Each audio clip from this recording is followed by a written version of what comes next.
Welcome to the Old Time Radio Westerns. I'm your host, Andrew Rhynes, and let's get into this episode. This episode is going to be Challenge of the Yukon. Original air dates January 30th, 1950, and the title is Casper, Mott's Adventure. Let's get into it, and I hope you enjoy.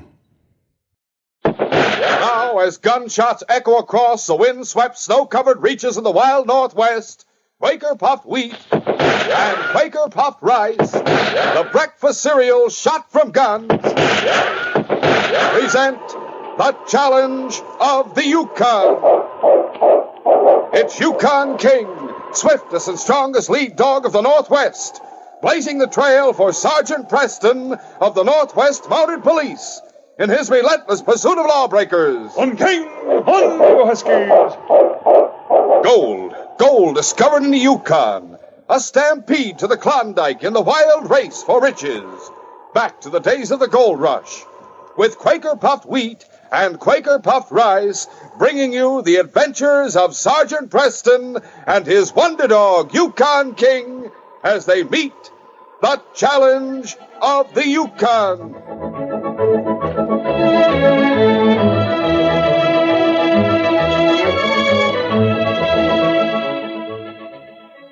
If you fellas or girls were to join Sergeant Preston and King tomorrow morning, you'd probably be in for a hard chase and long hours of dog sledding.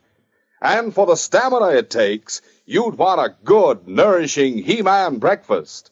A breakfast that includes a delicious heaping bowlful of Quaker Puffed Wheat or Quaker Puffed Rice with milk or cream and fruit. Remember, in these famous cereals shot from guns, you get extra food values of restored natural grain amounts of vitamin B1, niacin, and iron.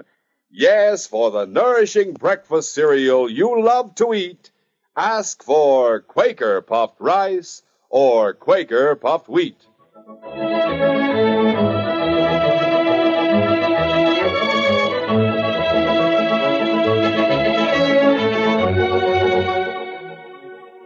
Casper Mott had come to the Yukon Territory against his will. It had been his wife Beulah who had made the decision, and in spite of Casper's weak objections, they had left the warmth and sunshine of Southern California, and finally found themselves settled in a small cabin set in the bleak, wind-swept country just outside of Selkirk in the Yukon Territory. If it hadn't been for Beulah, Casper would have spent the winter curled up in front of the blazing logs in the fireplace. But he had little chance to indulge in such comfort. One morning, as he settled by the fire with a hot cup of coffee, Beulah came from the other room carrying his parka. Now look at here, Casper. No use settling yourself down in front of that fire. Here's your parka. Get into it and head for town with the dog team. Beulah, it's so cold. Why do I have Get up and act like you're a man. Get up, I say. Now, don't get head up. I was just that... It was just that you haven't got any more gumption than a rabbit, that's what. We need coffee and sugar. All right. But yelling like you did, you made me drop the cup and saucer. For a minute, I thought my first wife, Mott, had come back from the grave to haunt me. There you go. Reminded me again of your first wife. And me doing all I can to make you happy and all. Now, tain't fitting for a big woman like you to be sniveling. Shut up, you shriveled up little bantam. Great day, Beulah, calm down. I'd rather have you sniveling than yelling at me. At least Maud was consistent. Yeah, she was always yelling. Get this park on and get out of here, or I'll do more than yell. Men up in this country look after their women folks. Well, now, if you was to start on a trip down the trail, I'd stand out there and look after you. Until you were clear out of sight. Cold as it is, too. Get out of here. I'm going. Outside of his home, Casper would stand up to any man, and had learned to be philosophical about the consequences, which were not often in his favor. For instance, when he arrived in town with a dog team... Ho there! Ho! Ho!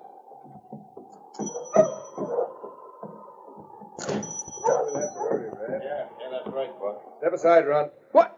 Listen here, mister. If you're talking to me... Yeah, I'm talking to you. Get out of the way. Oh! There, you shoved him right into the snowbank, Buck. Look at him up to his neck. So long, short change. Yeah, come on, Buck. Guess I would have slipped into a snowbank sooner or later this winter anyway. My big mouth always did get my small muscles into trouble.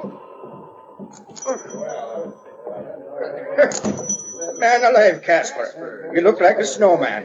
What happened to you? The two hombres who just went out sort of brushed me off the steps into the snow. Well, if you mean Buck Acton and Red Benson, you're lucky you weren't hurt, Casper. They don't come meaner than them two. No, sir. Oh, they don't scare me, Mike. But my size don't back up my talk most of the time. I won't forget those two hombres, though. Sure won't. Oh, give me some coffee and sugar, Mike. Regular amount of each. Sure, I'll have it for you in a jiffy, Casper. Is there anything else, Casper? No, that's all. There you are. Just charge him, Mike. I'll take him like that without having you bother with wrapping paper around him. All right, Casper. So long, everybody. So long, Casper.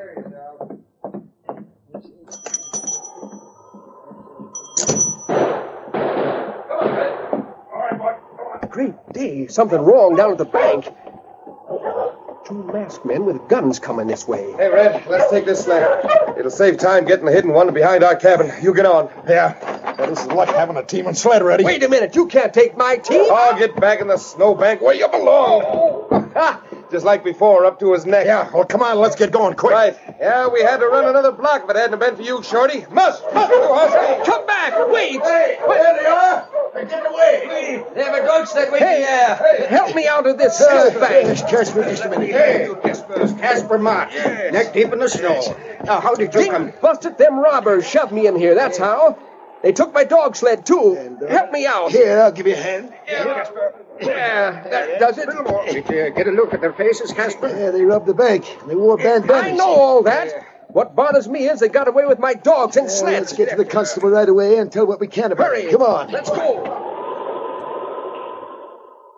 A short time later, Casper and the others reported to the constable. Constable, they stole my dogs and sled. Yes, and that isn't the worst, Constable.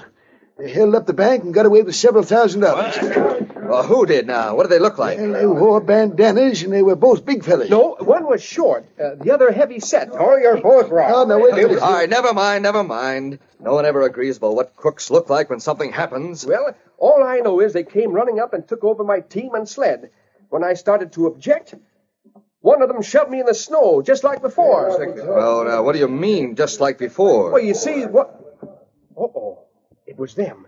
It was the same two. Buck somebody and Red something or other. You mean Buck Acton and Red Benson? Yeah, that's the names Mike at the store called them. Somebody's coming. Yes, and I think it's just the man I want to see right now.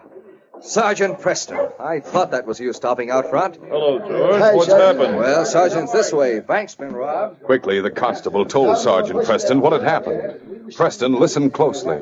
Then he turned to Casper and asked, Casper, are you sure they were Buck Acton and Red Benson? Yep, I'm dead sure, Sergeant. I heard one of them say the name Red just after he shoved me. He laughed and said, just like before, up to his neck. I figure he was the one who shoved me the first time when I was going into the store. I'll set out after them right away, George. Oh, say, that'll be fine, Sergeant. Do you want me to go along? You might be needed here in town. Casper, you come along to identify them. You mean me go to help capture them armed crooks? That's right, Casper. Well, all right, Sergeant. Anyway, I dasn't go home without the coffee and sugar. Beulah would swear I'd put the stuff on the sled and give the whole caboodle to them crooks just to spite her. Well, let's get going. We're losing time. Come on, King. Meantime, Buck and Red were traveling at a fast pace along the trail. They were pleased when snow began to fall heavily, since it would make their trail difficult to follow. As they moved along, Red was saying, The snow will keep them from following our tracks, Buck. Yeah, we're lucky to run had a fast dog team. Yeah, but this storm will get worse. We're taking a big chance trying to go any distance. I know. Ho! Ho there! Ho! Ho! I've been thinking, Red. Yeah? That little guy's name is Casper Mott. Has a cabin over on the other trail. Yeah, what of it? Well, his wife must be there alone. Hasn't got his dog team, so he'll have to stay in town till the storm lets up and he can get some way to get out here. Yeah, I still don't get the idea. The idea is that we take the branch trail and go over to his cabin. Nobody will think of looking for us there. Hey, I think that'll work, Buck. We'll have a good place to stay, and we can make his wife cook for us till we leave. Now, come on, let's get going. The branch trail's only a short way from here. All right, mush you, Husky! A short time later, Beulah Mott heard a dog team stopping outside the cabin. Well, that must be Casper coming back from town. Can't be Casper. Howdy, ma'am. Come on in, Red. No, just a minute, mister. Get out of our way. Why, you shoved me. You'll be sorry when my husband comes home, and he'll be along in a minute. Don't make us laugh. Yeah, who's afraid of that little half-pint? You know Casper? Know him. I pitched him into the snowbank twice today. Fact is, we're using his dog team and sled. Using his dog team? Yeah. See here, what have you done to my Casper? Where is he? He's safe enough. Probably sitting around town waiting for the storm to let up. But if he does show up here, he won't be so safe, eh, Buck? Well, you stole his team. You're a couple of thieves. I'll get the shotgun You stay where you are. A gun? Oh, here I am, just a poor, defenseless woman, alone with two desperate killers. Oh, for the love of Pete, stop the sniveling. Give me that gun. Hey, Red, get this big lummox away from me. I'll grab her arms. There, I got her. Give me the gun. Yeah, now that I see her, I pity that little mutt Casper. We'll tie her up and put her in the other room, Red. If she causes any more trouble, we'll use a bullet on her. And on that half-pint, too, when he does show up. We'll continue our adventure in just a moment.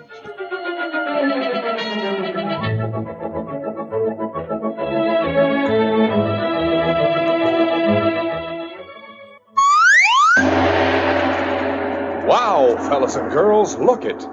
Man, oh man, here's the strongest man I've ever seen. Looks like Hercules. I am a descendant of Hercules. Boy, how's it feel to be as strong as Hercules? No different.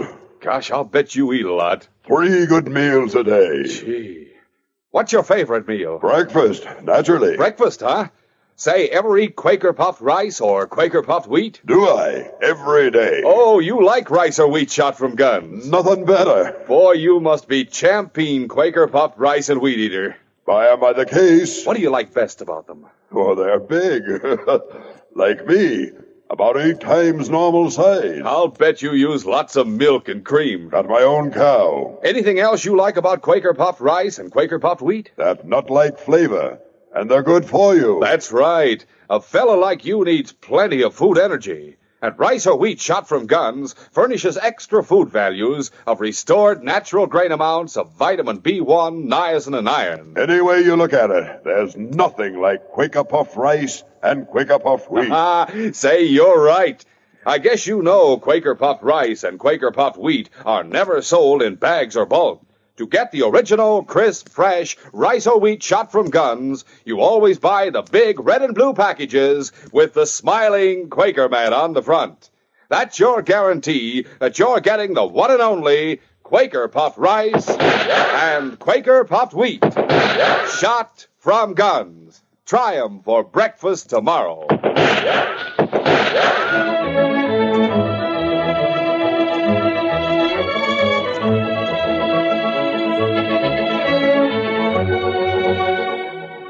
Now to continue. Sergeant Preston and King, with Casper riding in the sled, had started in pursuit of the crooks. Don't see how you expect to trail them in this driving snow, Sergeant. I can still see their tracks when we first started, but the snow's covering them up, Casper. This trail leads south to Beaver Creek. I know. Reckon they'll have to push on till they reach there anyhow. There's no place to hole up between Selkirk and there. That's right. Even if they don't stop at Beaver Creek, at least we'll find out when they went through and what trail they took. Someone's sure to see them in that small settlement. Yep, that's good figuring, Sergeant. Sure is. Well, to reach there in an hour or so. On, King! On, For a short time, the Mountie and Casper followed the trail. Then Casper pointed ahead. Hey, look at there, Sergeant. King has turned and started along the branch trail just ahead. They wouldn't go that way. King's following the trail from their scent, Casper. He knows what he's doing. But there's nothing that way for them crooks. They'd be heading back to town that way. Ho, King! Ho, you husky! Ho, King! Hey, boy! Stay back here with me, fella. All right, on, you husky! Preston headed the dog team straight ahead along the trail to Beaver Creek. But when they passed the junction where the branch trail turned off, King left Preston's side and once again headed along the branch trail. The great dog ran a short distance and then stopped and looked back, barking. Sergeant Preston once more stopped the team. Ho there! Ho, you huskies! Ho there! King still insists on leading us along the branch trail, Casper. I feel sure he's right. Dag nabbit, Sergeant, in a storm like this, that dog could be plenty wrong. And if he is, we'd lose good time. Stands to reason they wouldn't dare go back through Selkirk with everybody looking for him. We'll follow King. Well, I'll bet my dog team, when we get it back, along with anything else you name, that King Sniffer has gone back on him. I know this time he's... Casper, look, King's found something in the snow a short way up the trail. Let's take a look. All right. Come on. Probably a dead varmint of some kind. Dogs is always fussing over things like that. What is it, boy? What have you found? Huh? Look here, Casper. Pile of coffee beans in the snow from that torn paper sack. What? Oh. Forget what I said about betting, Sergeant. That paper sack of coffee was on my sled. Must have fallen off. That means they did take the branch trail. Good boy, King. Whether I'd take off my hat to that dog, except it's a hood and the weather's too cold. Beulah always said I didn't have as much sense as a dog. I apologize, King. Yes, sir. Good for you, boy. Now, wait here, King. I'll get the team. Be with you in a minute, Casper. King, if I had a dog like you at home, we could really rule the roost, huh, boy? Hey, you husky! Hey there! He's bringing the sled. And from now on, I'm not going to say a word, King. You can lead the way. As they moved along the branch trail, which curved back toward town, it wasn't long before the Mountie and his passenger were only a short distance from Casper's cabin. The thought that they'd soon pass his cabin struck Casper suddenly, and he called out, Hey, Sergeant, wait! Hold on, stop a minute! Okay. Oh, you husky. What's the matter, Casper? You sick? Well, not exactly, but I just thought, Sergeant, that this trail goes right past our cabin. Well, good. You can stop and tell your wife what happened. Find out if she heard the other dog team pass. Look, Sergeant, by some good luck, it seems you never got to meet me. Why, no, I never did, Casper. Why? But I wasn't so lucky. I did. Well, what I mean is, she'll blame me for it all. For losing the dog and sled, I mean. I'll go in with you and explain. Oh, you won't go in with me. You'll go in first. In that way, I'll still be sound of limb by the time she's convinced. I never could reason with a woman. I'm sure she'll be reasonable about it after I explain. We better get going. All right, on, King! On, 5 minutes later, they were approaching Casper's cabin. King and the dog team had quieted down, and the only sound was the crunching of the sled.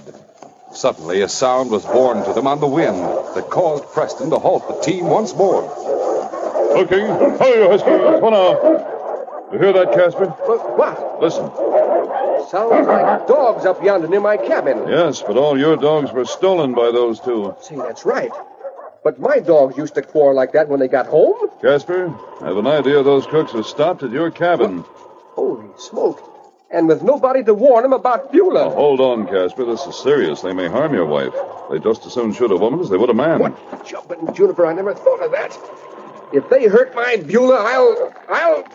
Oh, great day, Sergeant. What can a little hombre like me do to protect his womenfolk anyway? At least you have the right spirit, Casper. Poor Beulah said only this morning that other men look after their women. She gets in a downright sniveling mood when she thinks of it. Casper, I have a plan that will make Beulah look on you as a protector and at the same time help me capture those crooks. Are you game? Sure I'm game. Just tell me your plan, and by cracky, if I don't end up in another snowbank, I'll see it through to the end. Yes, sir. Sergeant Preston carefully outlined his plan to Casper. Then, moments later, the little man entered his cabin.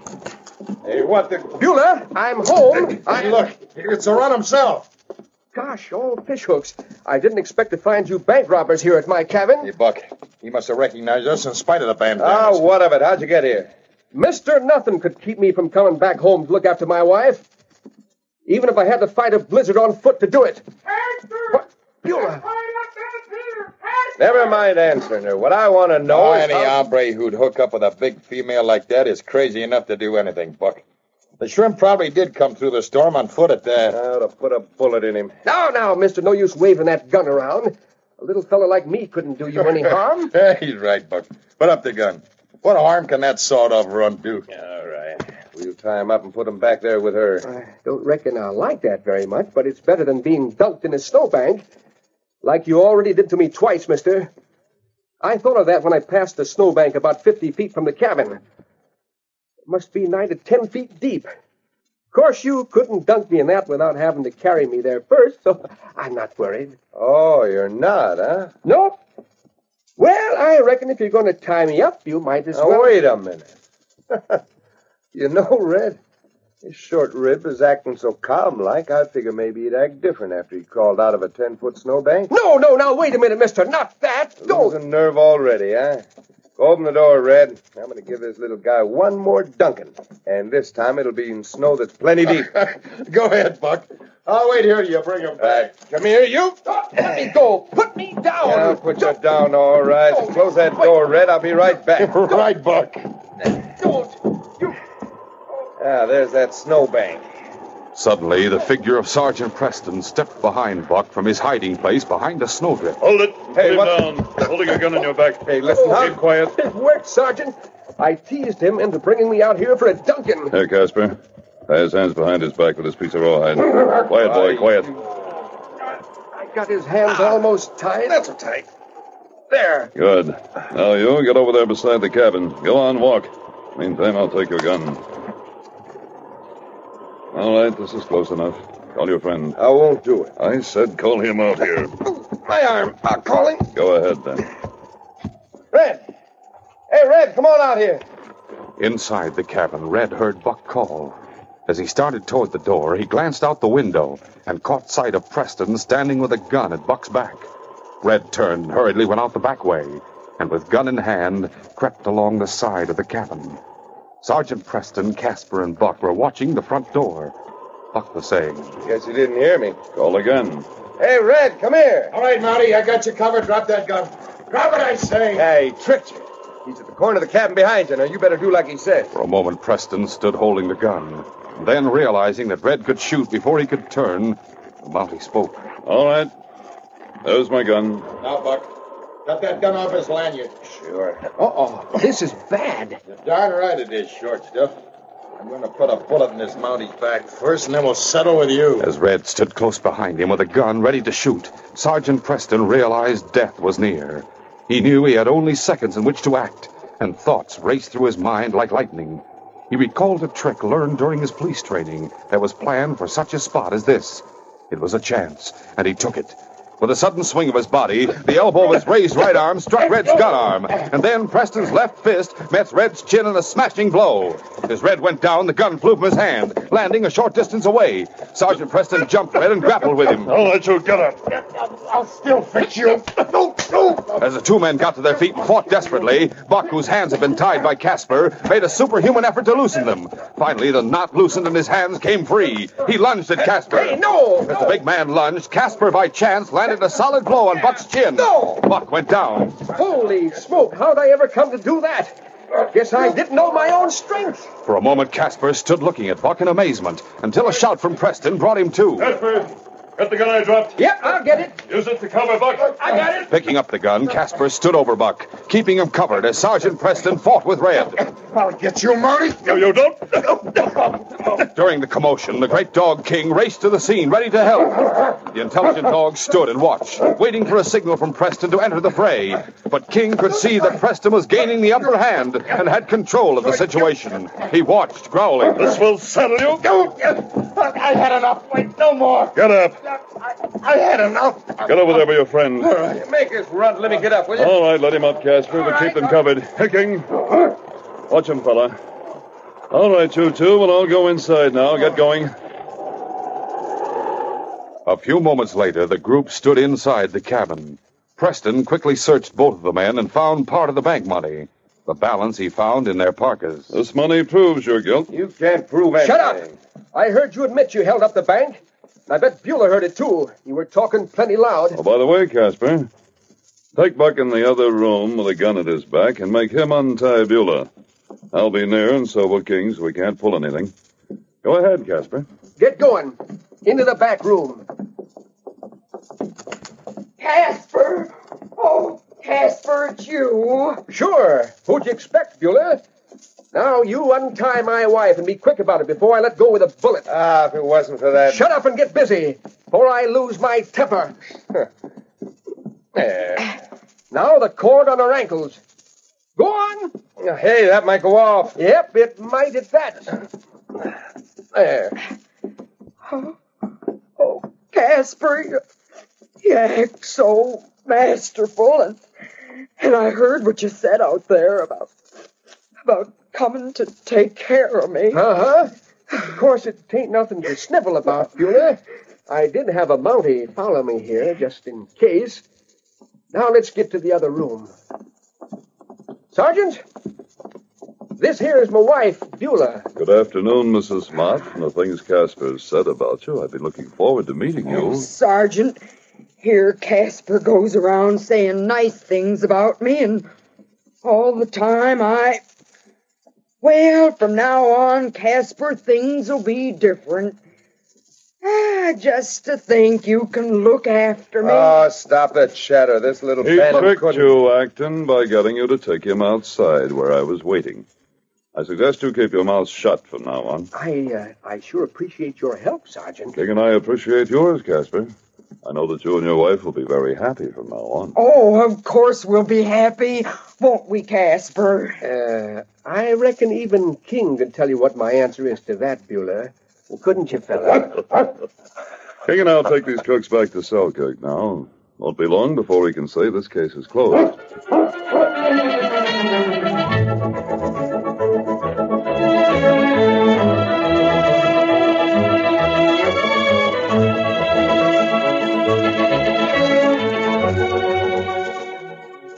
In just a moment, Sergeant Preston will give you a preview of Wednesday's adventure. Hurry, climb aboard, fellas and girls. Anchors away for the best-tasting breakfast cereal on the high seas or the dry land.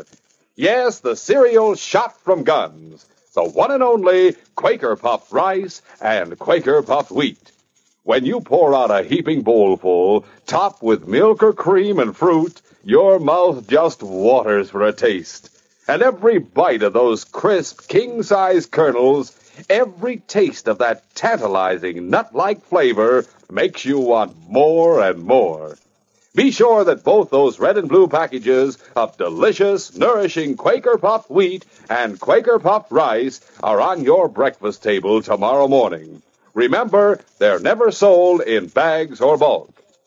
And say, fellas and girls, there's a thrilling surprise coming soon on this program. Be sure to keep listening. Listen Wednesday when Sergeant Preston and Yukon King meet the challenge of the Yukon in the case of circumstantial evidence. Bill Andrews was convicted of murder on circumstantial evidence and sent to jail for life. Soon after he escaped, there was another killing, and again all evidence pointed to Bill. I knew he had been nowhere near the scene of the crime, but I couldn't prove it. I set a trap, hoping to catch the guilty man, but I didn't suspect that there were 3 killers. Things moved fast when the trap was closed. Be sure to hear this exciting adventure Wednesday. These radio dramas, a feature of the Challenge of the Yukon Incorporated, are created by George W. Trendle, produced by Trendle Campbell Enterprises, directed by Fred Flowerday, and edited by Fran Striker. The part of Sergeant Preston is played by Paul Sutton. They are brought to you every Monday, Wednesday, and Friday at the same time by Quaker Puffed Wheat and Quaker Puffed Rice. The breakfast cereal shot from guns.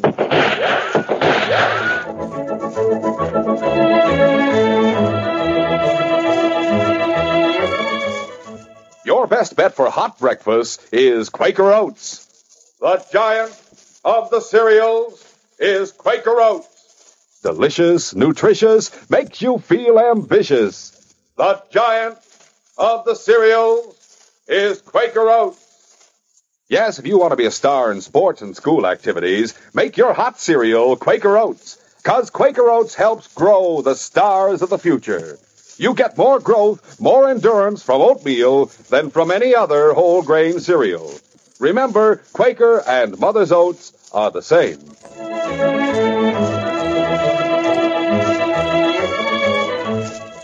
This is J. Michael wishing you goodbye, good luck, and good health from Quaker Puffed Wheat and Quaker Puffed Rice. So long. This is ABC, the American Broadcasting Company.